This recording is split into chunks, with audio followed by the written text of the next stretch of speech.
El segundo grupo es el de los conceptos, el de las ideas, de las palabras. Él dice que ahí prima la lógica, ¿no? Pero pensemos, nosotros, por ejemplo, tenemos retórica, elocuencia, oratoria, gramática, ¿sí? Hay diferentes ciencias que se dedican a comunicación social, que se dedican a la comunicación justamente, ¿sí? Al lenguaje. Es decir, el mundo de los conceptos. Ese es un segundo grupo de ciencias. El tercer grupo de ciencia es el que estudia los comportamientos humanos. Y ahí tenemos las ciencias sociales, mejor dicho, tenemos la psicología, ¿sí? La sociología, la ciencia política. Y por último tenemos el cuarto grupo, dice el padre Membiel, que él dice que son las artes de fabricación. Artes u oficios, ¿sí? La pregunta es, ¿dónde ubicamos epistemológicamente a la economía? Epistemología es la teoría de los fundamentos y métodos del conocimiento científico. Disciplina que estudia cómo se genera y se valida el conocimiento de las ciencias. Su función es analizar los preceptos que se emplean para justificar los datos científicos, considerando los factores sociales, psicológicos y hasta históricos que entran en juego. Entonces, científicamente hablando, ¿dónde ubicamos a la economía? ¿No? Dijimos, según el padre Membiel, que la economía se basa en una relación entre acción humana y riqueza. Entonces, respuesta del padre Membiel. Tengamos en cuenta que dijimos que en el primer grupo no interviene el ser humano, ¿sí? O sea que el primer grupo lo tenemos que descartar, ¿no? Porque no interviene el ser humano. Y en la economía sí interviene el ser humano.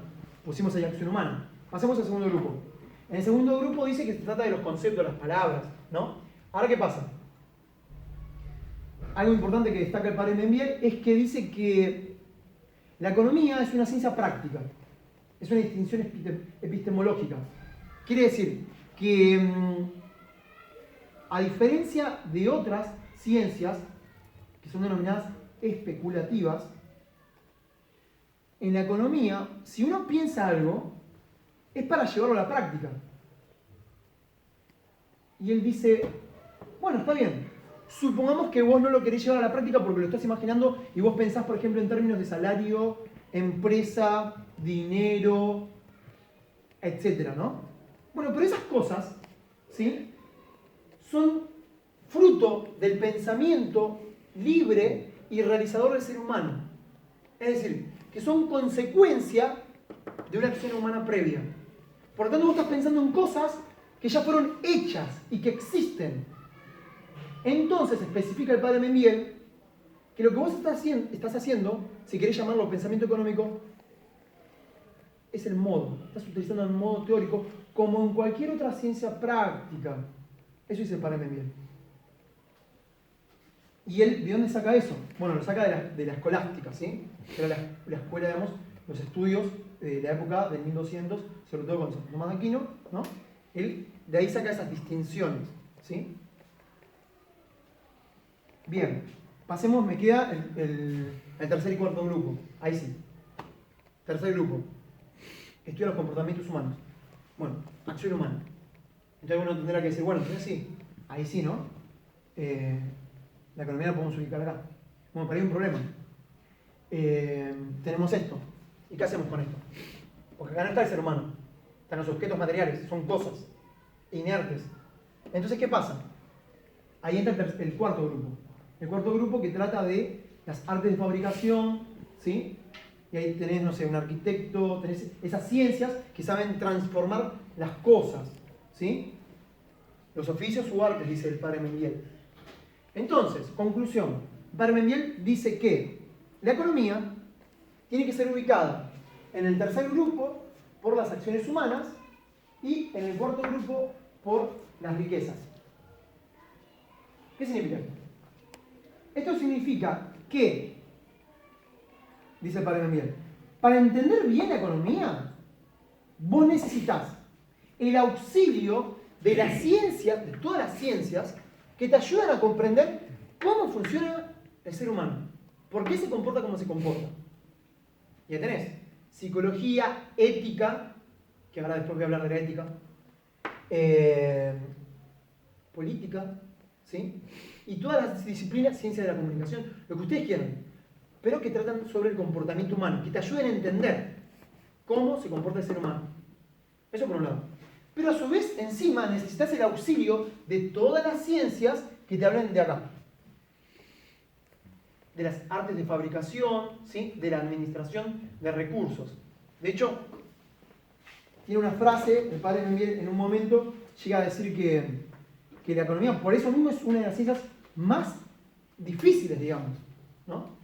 Llega a decir eso, que la economía es una de las ciencias más difíciles. ¿Por qué? Porque vos necesitas el auxilio, ¿sí? Del tercer grupo y del cuarto grupo para comprender cabalmente, para comprender de manera, digamos, no sé si completa, pero más abarcativa, ¿sí? Cómo funciona la economía. Así que hay que empaparse de otras ciencias que él llama auxiliares. Bueno, ¿qué más? Los tipos de situación económica ya lo dije, solitaria, individual y personal. Bien.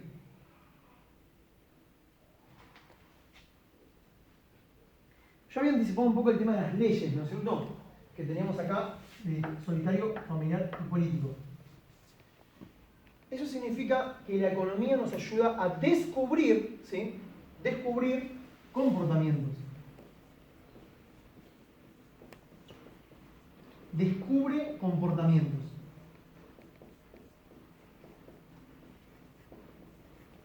¿Cómo funcionan? Estas son situaciones. El ser humano en situación solitaria, el ser humano en situación familiar, el ser humano en situación de comunidad política. Yo quiero hacer énfasis en esto, en que descubre. ¿Por qué? Porque actualmente existe una corriente de pensamiento que se conoce como constructivismo. Entonces, se llenan la boca diciendo, sí, porque X cosa es un constructo social. O sea, vos lo pensás, etc. Entonces hablan del constructivismo, ¿no? Que el ser humano construye, ¿no? Como si fuésemos todos arquitectos, una cosa así, ¿no? Bueno. Y del otro lado tenemos, ¿sí? La concepción, digamos, del realismo filosófico, que se trata de descubrir, ¿sí? El comportamiento humano, natural, ¿sí? El padre Miguel, ya que hablamos de las ciencias, dice que la economía utiliza un método científico que tiene como dos patas, digamos, ¿no? Que son complementarias, mencioné él. Por un lado dice que está la descriptiva y por otro lado la teórica. En la descriptiva dice que el método científico de la economía descriptivo consiste en considerar los contextos, las coyunturas, ¿sí? O sea, el tiempo y el espacio. Y ahí vos analizás, no sé, qué yo, Nicaragua 2018-2019. ¿Cómo está su economía? Bueno, con la misma Nicaragua 2022-2023. Esa es una comparación, ¿no? Ese es un método de estudio. Él menciona dos autores alemanes, como ejemplo. Uno es Max Weber, liberal, protestante, y el otro era Werner Sombart, que en un principio fue marxista, ¿sí? Ambos alemanes, y ambos trabajaban en las universidades de Alemania. En las universidades de acá, digamos, de la ciudad de Buenos Aires, hablo de lo que conozco, ¿no? Se suele enseñar mucho a Max Weber como sociólogo, junto con otro que es Emily Durkheim. Pero a Werner Sombart no te lo enseñan. Y eso se lo voy a dejar a ustedes para que investiguen. A Werner Sombart no lo enseñan. Yo en la facultad me acuerdo que lo descubrí porque al hacerme a mí estudiar a Max Weber, en la cita a pie de página, Max Weber discutía con Sombart, con Werner Sombart. Entonces yo ahí leía parrafitos chiquititos, citas pequeñas, pero Max Weber está reconociendo a Werner Sombart. Lo mismo, si uno lee la obra de Werner Sombart, sucede lo mismo respecto de su compatriota Max Weber, ¿sí? Y ambos, digamos, lo que hacen es estudiar el origen del capitalismo, o mejor dicho, del capitalismo liberal. Mientras, ya les voy a adelantar, mientras que Max Weber hace todos sus estudios argumentando que eso proviene de la teología protestante, ¿sí? Sobre todo con el calvinismo. Eso influye en la forma de pensar que se impregna después por toda Europa. Después tenemos la Inglaterra protestante, anglicana, tenemos Estados Unidos, también protestante. Bueno, en cambio Werner Sombart utiliza otra fuente. Él dice que en realidad es la influencia del Talmud, ¿sí? O del Zohar, que son libros judíos, digamos, ¿no? De los rabinos, sobre todo.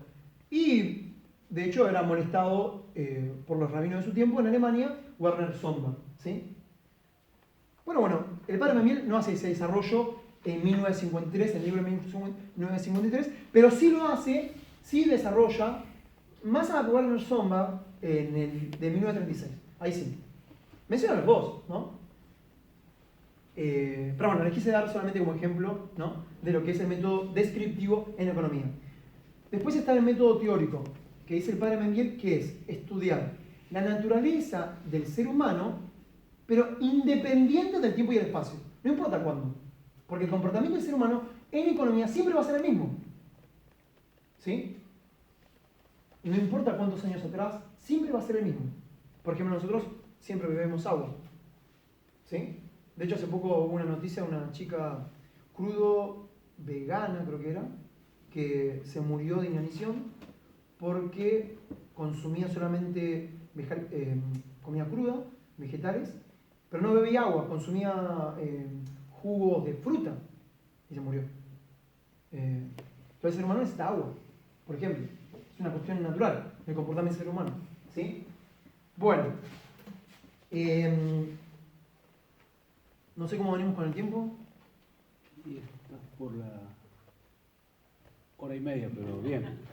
¿Una hora y media ya? Pero bien, eso lo pido. Perdón, no sé cuánto me queda. Pero no. Digamos, ¿Sigo? lo que necesites, el problema. Voy a tratar, perdón, hice una introducción muy larga. Voy a tratar de... Quizás de lo que anunciaste hay un tema para que no te lo olvides, ¿no? Que dijiste ya hablar de la usura. Sí, no, ese no me lo olvido. Ese no me lo olvido. Después, cualquier cosa, digo, más allá, porque esto es para, ¿no? Si todo lo que tenías para exponer hoy, Sí. quizás el tiempo material Sí. nos extiende mucho, no hay posibilidad de que puedas asistir en otro momento. Claro, sí. No muy lejos en el tiempo. No, está bien. Sí, no voy a tratar de circunscribirme ahora. Ahora voy a tratar ya de ir al hueso, digamos. Voy a tratar de ir a lo más importante porque... bien, vamos a empezar con la ética. El padre Memmiel dice que hay una trampa acá. Si nosotros hablamos de riqueza solamente, ¿sí? Hablamos solamente de riqueza, lo que ocurre es que nos olvidamos del ser humano. Y entonces, ¿qué pasa? Es como que las cosas se moviesen por sí mismas. Pero las cosas no son independientes. Las cosas se mueven, ¿sí?, en cuanto a economía, porque el ser humano las considera así. Es más, él da un ejemplo, dice, si en Argentina desapareciesen todos los seres humanos, dice, las cosas, ¿sí?, dejarían de ser riquezas. ¿Por qué? Porque no habría quien las considere como tales. Si las cosas son riquezas, son porque hay un ser humano que las considera como tales. Se irían entonces cosas físicas, pero nadie les daría el valor de tales. Porque para que alguien las considere con un valor, tiene que tener inteligencia, por todo lo que dije anteriormente. Ahora, ¿cuál es el problema con el ser humano? El problema del ser humano es que, según Aristóteles, una de las características del ser humano es que es el único animal, según Aristóteles, que distingue entre lo que está bien y lo que está mal. Es el único. Y entonces eso es aplicable a la economía. Por lo tanto, el ser humano puede actuar bien o puede actuar mal en economía. Y entonces, uno puede inferir, ¿sí?, que si a mí me hablan de esto, es para ocultarme eso. ¿Y por qué me ocultan eso? Justamente, para que yo no lo pueda solucionar. ¿Sí? Si a mí me dicen que solamente son cosas materiales y me llenan de estadísticas y números, entonces me olvido de cómo solucionar si hay una crisis, si hay inflación, si hay un problema económico. No pienso que existen, por ejemplo, como dice el padre Memmiel, personas con el vicio de la avaricia o el vicio de la codicia. ¿Sí? Y para saber eso necesito estudiar las ciencias que son auxiliares de la economía. Bueno, vamos a uno que me encanta, que es la relación entre la economía y la matemática. Es una cosa que realmente es un mérito del padre Mendiel, para mí, tremendo, realmente tremendo. Voy a hablar de tres cosas puntuales y ya cierro para no abusar de tiempo de ustedes. Primero voy a hablar de la relación entre la economía y la matemática. Segundo voy a hablar de la relación entre la política y lo que se conoce como economía política. ¿Sí? Y para terminar, para no abusar, voy a terminar con el tema de la usura. Y ya, con eso ya está. Pues ya me pasé el tiempo. Bien, entonces. ¿Qué pasa? El padre Mendiel tiene un capítulo, ¿sí? Él lo titula La economía política y las ciencias naturales y matemáticas. Y ahí tiene una parte que a mí me pareció brillante, porque desde que lo leí, lo entendí, es como que, nada, mi concepción de cómo funciona la economía es otra cosa. La cuestión es así. Él dice que mientras que la matemática es una ciencia neutra, ¿sí? Que es una ciencia exacta, por ejemplo, 1 más 1 hoy es 2. 1 más 1 hace 3.000 años era 2. 1 más 1 dentro de 23 años va a seguir siendo 2. ¿Sí? Y dice que la matemática es una ciencia que trata de lo dimensivo, ¿sí? De cuantificar. Eso es lo que dice el padre Mendiel. Hay que cuantificar, ¿sí? La materia. Para eso sirve la matemática. Tiene sus divisiones, sus subdivisiones, sus disciplinas, pero básicamente con que entendamos eso es suficiente. Entonces nos sirve la matemática para contar. ¿Sí? Ahora, en cambio la economía, dice el padre Mendiel, si bien hay algunos autores que dicen que frente a lo que se conoce en economía como doctrinas económicas, o sea, formas de pensar en economía, algunos autores sostienen que no, que la economía es neutra, que no tiene nada que ver con la moral, etc. Y el padre Mendiel dice taxativamente que eso es falso, que eso es mentira. Entonces, el ejemplo que él da, que es genial, muy bueno, él dice lo siguiente. A nosotros, por ejemplo, nos dan estadísticas, ¿no? O nos dan números, pero lo importante en economía no son los números o los datos, sino la interpretación, la valoración, el juicio, son sinónimos, que yo realizo, o sea, que uno realiza al analizar esos datos. Vamos a poner un ejemplo claro. Supongamos que tenemos acá unas estadísticas del INDEC, supongamos que el INDEC, ¿no?, hipotéticamente funcione bien, ¿no?, y nos dan datos verdaderos. Imaginemos, ¿no? No cuesta nada soñar. Bien, tenemos datos, ¿no? Supongamos de la capital federal. Bien, ¿cómo funciona la capital federal? Entonces, todos números, guarismos, ¿sí? Datos. El número no es ni bueno ni malo, ¿sí? Es un dato. ¿Ahora qué pasa? O sea, es un registro. Según quien lo lea y lo interprete, va a tener conclusiones distintas para solucionar la inflación, para solucionar el tema del desempleo. Entonces ustedes imaginen el economista A, al economista B, al economista C, al economista D. Le damos los mismos datos, ¿sí? Pero es muy probable que cada uno de ellos desarrolle conclusiones distintas entre sí, diferentes. ¿Pero cómo puede ser? Si le dimos los mismos datos, sí, pero lo que cambia es la formación que ellos tienen, que les hace a su vez modificar en su forma de pensar las conclusiones para solucionar el problema X. Entonces, lo que importa, dice el padre Mendiel, en la relación de la economía con la matemática, es la formación que uno tenga, el criterio que uno tenga en ética, en política, teología, si ustedes quieren, sobre todo filosofía, ¿sí? Porque según eso vos vas a juzgar esos datos. Voy a dar un ejemplo breve. Periódico A. El gobierno,